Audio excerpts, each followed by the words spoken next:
What do we say to the god of good payoffs? Not today.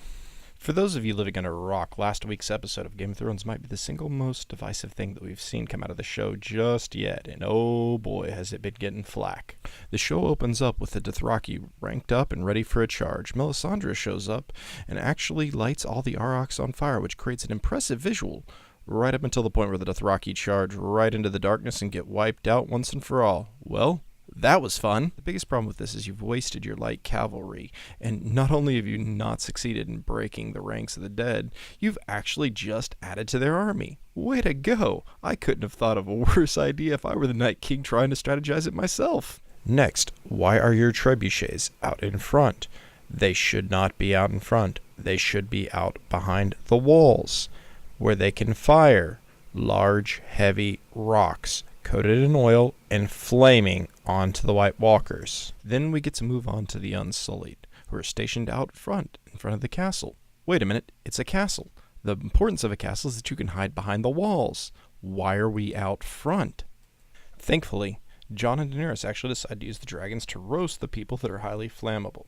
This seems like the first intelligent move that we've seen all episode, but somehow they still don't manage to be able to find Night King, and things still go tits up. Hey, would you look at that? The whites seem to be getting closer and closer to the walls and piling onto the Unsullied. If only there was some sort of large structure that we could hide behind and fire with our trebuchets and archers. That might be a great thing. Oh wait, there it is. It's the castle. Well, time to light the palisades on fire, and for some reason, Melisandre has to actually get out and touch the palisades to light them on fire.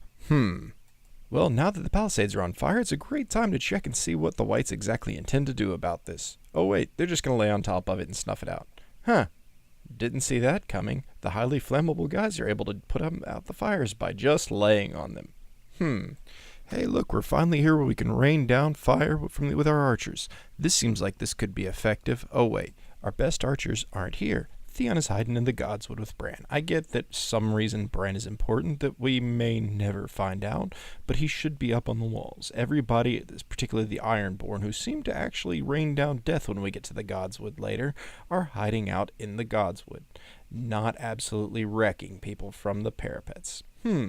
Why didn't we do that? Hey, it'd be a great time to have some trebuchets firing out too. Ah, wait, never mind. Hey, now we get to the actual defenses of the walls. And look, there's all the whites trying to scramble up the wall, and we've got our best soldiers trying to do what they can to keep them off. Guys go down, guys go up, and everybody's generally panicked, except for Arya, who's just killing people like nobody's business. I forget when assassin training turned you into Conan the Barbarian. Man, it's almost like they should have trained everybody to fight like that. We get a touching interaction with Sam and Dolorous Edd, where Dolorous Edd saves Sam from, well, some of the whites. And man, I really love these two and the interactions between the characters. They have such great chemistry. And whoops, sword through the neck. I guess Ed should have probably taken a better time to take a breather. During the siege, though, one of the biggest problems that I have with the episode is actually the fact that we see a complete regression for the character of the Hound. He's come around, he's learned from his mistakes, he's become a better person, he's started to look death in the eyes, and now he's reduced back to just a shambling shell with nothing but fire. In fact, Beric even has to point out to the Hound that Arya's out there fighting for her life, and, well, she's really kind of kicking the crap out of everybody, so I don't know why he's using her as an excuse, but hey, it is a touching moment to put the Hound back in the fight. Now, I'm not going to lie, I actually really love the dragon fights in this. It kind of gives us what the Dance of Dragons would have actually looked like a little bit, and it's pretty good for the scenes that we can actually see. We see some great dragon chasing, some fire breathing, but ultimately the Night King just kind of gets knocked off his dragon, and hey, wait a minute. Did the Night King knock down part of the wall with his dragon? It's almost like that's probably something he should have opened up with. If you can just knock part of the wall out with a dragon, it seems like a pretty useful maneuver. We take a break from our intense action and fighting to remind you that, hey, The Walking Dead is indeed a show, and we want to get in on some of that action too. Now, Arya has just been absolutely decimating people out front of the walls, but now that she's by herself, just a couple of the whites seem to terrify her to death in the library. It's almost like she's completely forgotten all of that assassin Conan training. I really did love this scene in Jurassic Park. Man, it's great to see it again. I just wish it could have been with better characters. We do get Beric Dondarrion and the Hound actually coming to save Arya and holding it up. Man, Beric can take a whole bunch of stabs. I cannot possibly believe that, but it seems like the knives actually go through all that armor and everything like a hot knife through butter.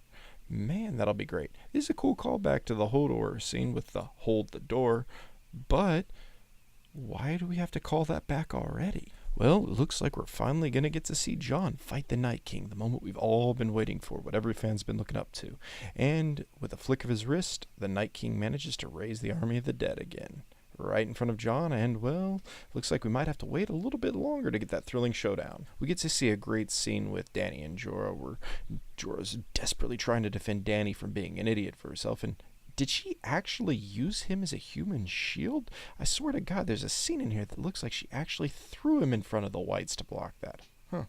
Man, I really wish that plate armor seemed to do something here. It's almost like previously we'd watched how Jorah's armor had defended him from, sorts of metal-on-metal action, but I guess it doesn't seem to do much anymore. Melisandre shows back up to give Arya the pep talk of a lifetime and remind her of all the eyes she's going to shut, and she's able to scamper right out through the castle, except that they were just surrounded a few seconds ago by the whites. And wait a minute, that door is barely blocked. We've seen these guys punch through steel and everything else, but a little bit of wood seems to hold everything back. I guess they probably should have used wood for the armor then.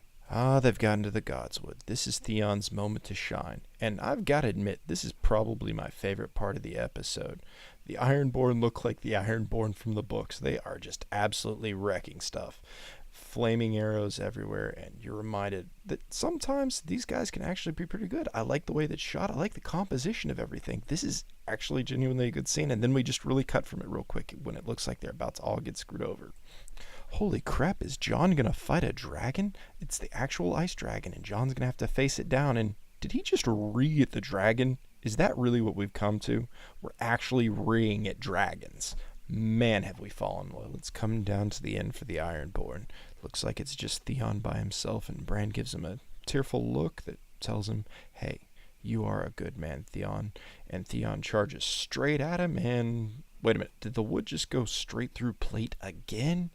Man, I feel like we really should have had the plate do something more than just, kind of crumble. Looks like we should have used wood for the armor again. Jon's just gonna hide back here behind that rock that just got blown up by the dragon. And why is he hiding behind the rock? How does that even work? We've just watched this thing demolish a wall of solid ice, and we've watched the thing demolish the actual walls of Winterfell, but hey, small piece of rubble? Can't break that. And here it is, the scene that breaks everything. The Night King is actually about to take out Bran, and then all of a sudden, from literally out of nowhere, in comes Arya charging. She even screams at him because, hey, what kind of assassin would be quiet and stealthy? But he catches her, and man, I was like, oh, they're gonna kill Arya. That is a bold move. And nope, a la Last Jedi, she just shanks him. Same move we saw with Brienne.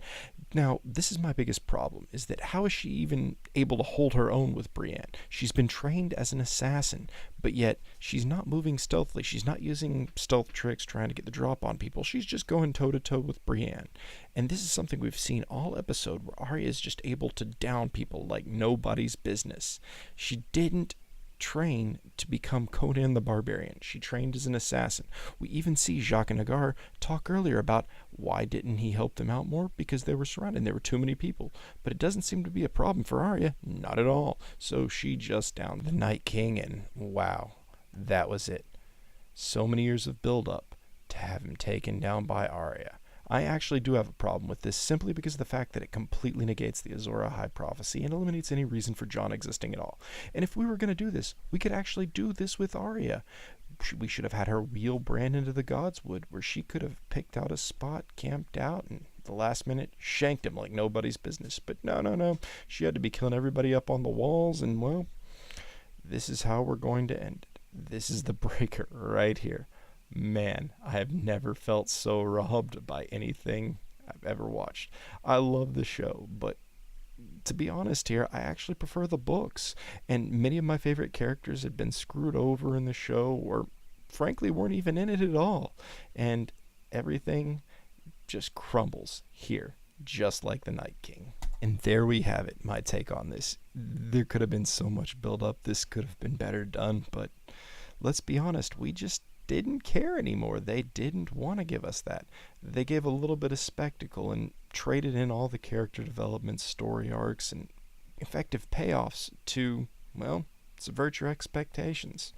Mine are certainly subverted, and looks like more than a few people's are online as well, and the only thing they seem to have subverted was our love for the show. Wow, I wish we could have gotten something better. Well, guys, that's pretty much my thoughts and sums everything up on this disaster for me. Hey, like, share, and subscribe. Let me know anything in the comments. Thanks.